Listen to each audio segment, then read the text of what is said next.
سب سے بڑی دکھ کی بات تو یہ ہے کہ وہاں پر جو لوگ شہید ہوئے ہیں ان کو آن کرنے والا کوئی نہیں ہے، جس کا کام ہے کہ وہ عوام کو تحفظ دے، وہ اسی عوام کے لیے اتنا اگریسو موڈ میں بات کر رہا ہے۔ ڈی چوک کا سانحہ بھی ان کے ماتھے کا جھومر ہے، جھومر کو کیا کرنا ہے، سجانا ہے، وہاں پر کھڑے ہوتے نا، یہ تو مرد بنتے، پھر اتنی بڑی بڑی جو مونچھیں رکھی ہیں اس وجہ سے رکھی ہیں کہ دم دبا کے بھاگ جائیں گے۔ اب ایک ڈیٹا آیا ہے جس میں وہ آئی جی صاحب بتا رہے تھے کہ 7 دنوں کے اندر انہوں نے کوئی 37 افغانی باشندے پکڑے ہیں۔ وہ ایک آدمی نماز پڑھ رہا تھا، انہوں نے نماز پڑھتے پڑھتے اس کو دھکا دے کے رینجرز آئے ہیں، انہوں نے اٹھا کے اس کو نیچے پھینک دیا۔ السلام علیکم، دس is me Faiza Riaz and I welcome you all to my YouTube channel. جو صورتحال رہی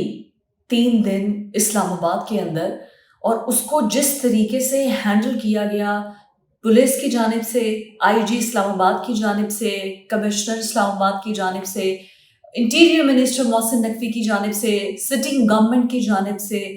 انتہائی شرمناک تھی۔ اور سب سے بڑی دکھ کی بات تو یہ ہے کہ وہاں پر جو لوگ شہید ہوئے ہیں ان کو آن کرنے والا کوئی نہیں ہے، نہ تو گورنمنٹ اس کو ایکسیپٹ کر رہی ہے اور نہ ہی پی ٹی آئی کے ورکرز جو وہاں پر زخمی ہوئے، شہید ہوئے، نہ ان کی لیڈرشپ ان کو آن کر رہی ہے۔ ابھی تک میں آئی جی اسلام آباد کی پریس کانفرنس جب سن رہی تھی، میں حیران یہ تھی کہ ان کا باڈی لینگویج ایک آئی جی والا تھا، اتنا ایگریشن،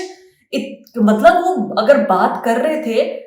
اپنے لوگوں کی بات کر رہے تھے، پاکستانیوں کی بات کر رہے تھے، کسی انڈین کی بات نہیں کر رہے تھے، کسی دشمن افغانستان کے کوئی آئے ہوئے دشمن یا کسی ایجنٹ بیرونی جو سازش کرنے والے ہیں ان کی بات نہیں کر رہے تھے، وہ اپنے پاکستانیوں کے بارے میں جس باڈی لینگویج سے ان کو سبق سکھا دیں گے، ان کو یہ کر دیں گے، ان کو وہ کر دیں گے۔ کس لیے بھائی آپ کی باڈی لینگویج پاکستانی، ان کو تو آئی جی کے عہدے پر نہیں رہنا چاہیے، جس کا کام ہے کہ وہ عوام کو تحفظ دے، وہ اسی عوام کے لیے اتنا اگریسو موڈ میں بات کر رہا ہے، ہم کسی کو اجازت نہیں دیں گے، ہم کسی کے ساتھ یہ نہیں کریں گے۔ اور اس کے بعد جو وہاں پر 3 دن تماشا لگا گا، بعد میں رات گئے تک خبریں آتی رہی جی بشرا بی بی اور علی امین گنڈا پور فرار ہو گئے، ایک ہی گاڑی میں فرار ہو گئے۔ پھر پی ٹی آئی کے جو رہنما ہیں، گنڈا پور کی پریس کانفرنس سن لیں، وہ ابھی بھی اسی طرح سلطان رہی کی طرح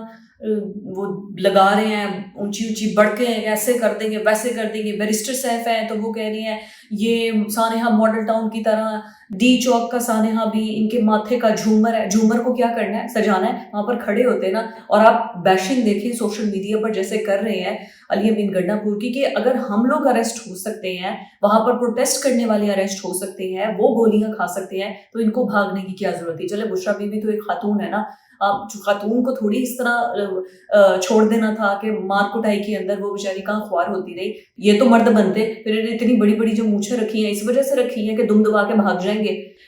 بیرسٹر صاحب کہہ رہے ہیں کہ یہ ان کے ماتھے کا جھومر ہے، کس وجہ سے؟ اور اس سے بھی امپورٹنٹ بات کہ پی ٹی آئی پر پابندی لگ رہی ہے۔ بلوچستان میں قرارداد یہ پیش کی گئی ہے اتحادی گورنمنٹ کی جانب سے کہ پی ٹی آئی ایک تشدد پسند جماعت ہے اور اس پر پابندی لگائی جائے۔ اور اس سے پہلے عمران خان کہہ چکے ہیں، اور جب ان کا جیل سے میسج آیا تھا کہ مجھے فورس کیا جا رہا ہے اور ڈرایا دھمکایا جا رہا ہے کہ تمہارا ملٹری کورٹ ٹرائل کریں گے اور اس میں تمہیں بہت سخت سزائیں دے دیں گے، کیونکہ اب جو انہوں نے 26ویں ترمیم کی ہے اس کے بعد جو بل پیش کی ہے اس کے بعد بہت آسان ہے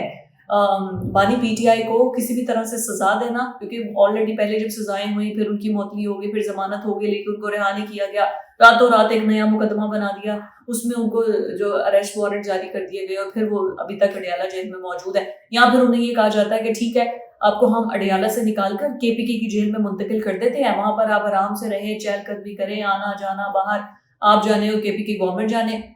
تو اس طریقے سے کوئی کر لیں گا، پھر آپ ہاؤس اریسٹ جو ہے وہ ہو جائیں، تاکہ ملک کے اندر جو ڈیل کی باتیں یہ کر رہے ہیں نا، وہ ڈیل کی باتیں اس طریقے سے تھی کہ آپ کو یا تو ہاؤس اریسٹ کر دیں گے تو آپ وہاں پر رہیں اور سچویشن جو ہے اس کو نارملائز ہونے دیں، اور نہ تو کسی پولیٹیکل ایکٹیویٹی کے بارے میں کوئی بات کریں اور نہ ہی یہ جو مطالبات آپ کر رہے ہیں کہ گورنمنٹ کو گھر بھیجو، مینڈیٹ کو چوری کرو، کوئی چکر نہیں ہے، اس طرح کی بات نہ کریں۔ لیکن اس نے کہا کہ نہیں بھائی ڈیل نہیں ہونی اور نہ ہی کسی قسم کی اس طرح کے ڈائلاگز ہونی ہے، رہنا تو میں نے اڈیالہ میں ہی رہنا ہے۔ لیکن یہ سارا واقعہ جب ڈی چوک میں ہوتا رہا ہے،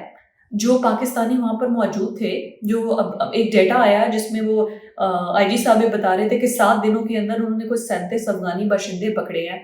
یہ سیکیورٹی کولیپس تو آپ کا ہے، آپ نے کیوں نہیں میک شور کیا کہ اسلام آباد کے اندر جب جیو فینسنگ ہو رہی ہے ان کو پورا نکالا جائے، کیپٹل سٹی کے اندر وہ دندناتے پھر رہے ہیں، وہ تو اگر پی ٹی آئی کا یہ کام نہ ہوتا تو نظر بھی نہ آتے، وہ پتہ نہیں اور کیا کیا کمال کر دیتے. ٹھیک ہے، وہ آپ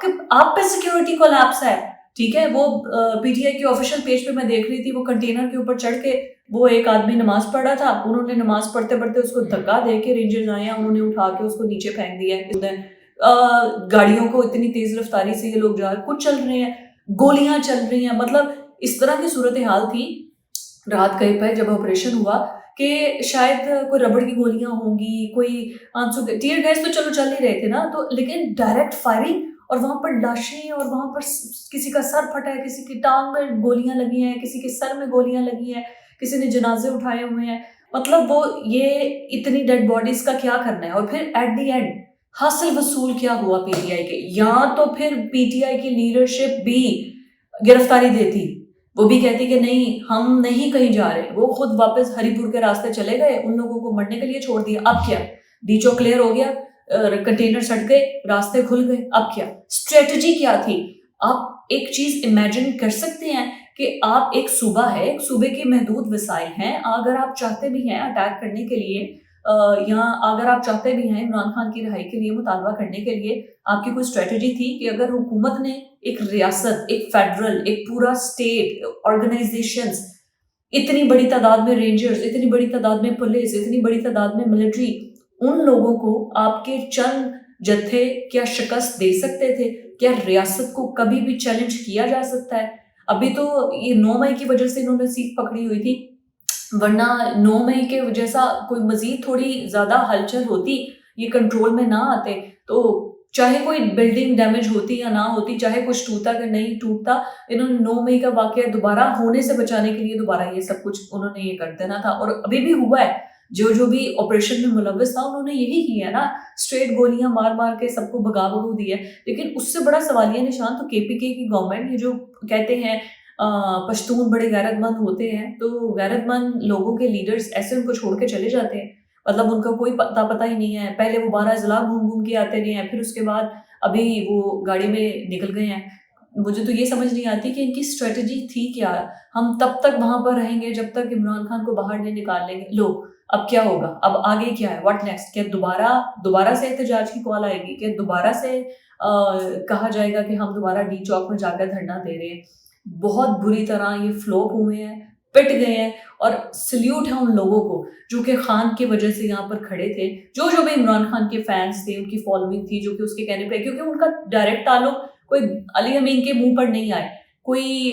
بشرا بی بی کے کہنے پر نہیں آئے. ان کو یہ تھا کہ خان نے اندر سے کال دیا اور ہم نے خان کے کہنے پہ جانا ہے. تو ان لوگوں کے کہنے پہ کوئی نہیں آیا. اگر ان لوگوں کو یہ غلط فہمی ہے، ان لوگوں کے کہنے پہ کوئی نہیں آیا، لیکن انہوں نے لیڈ تو کرنا تھا نا، کیونکہ اقتدار کے مزے تو یہ لوگ لے رہے ہیں، ووٹ تو ان لوگوں کو مل رہے ہیں. انہوں نے یہ لیڈ کی ہے. اور آگے حکومت کی طرف سے جو ریئیکشن ہے اور حکومت نے جس طریقے سے اس مسئلے کو ڈیل کیا ہے، دیٹ از ویری شیمفل. آپ انڈین میڈیا اٹھا کے دیکھیں، بی بی سی کو دیکھیں، آپ انٹرنیشنل میڈیا کو دیکھیں. بی بی سی نے، الجزیرہ نے ہاتھوں میں شیلز پکڑ کے جو ہے وہ پوری ریکارڈنگ کی ہے اور پوری دنیا کو دکھایا ہے کہ وہاں پاکستان کی پولیس نے پاکستان کے لوگوں پر اس طریقے سے گولیاں برسائی ہیں، جو گولیوں کے شیل ہیں، جو خول ہیں، وہ پکڑ کے انہوں نے رپورٹنگ کی ہے. اور انڈیا میڈیا اس کو اتنا اچھال رہا ہے کہ پاکستان کے دارالحکومت میں یہ سب کچھ، اسلام آباد کے اندر، کیپٹل سٹی کے اندر یہ سب کچھ ہو رہا ہے، یہ سب کچھ انٹرنیشنل میڈیا میں دکھایا جا رہا ہے، لیکن حکومت کو کوئی فرق پڑتا ہے؟ 10 سے ماس کوئی فرق نہیں پڑتا.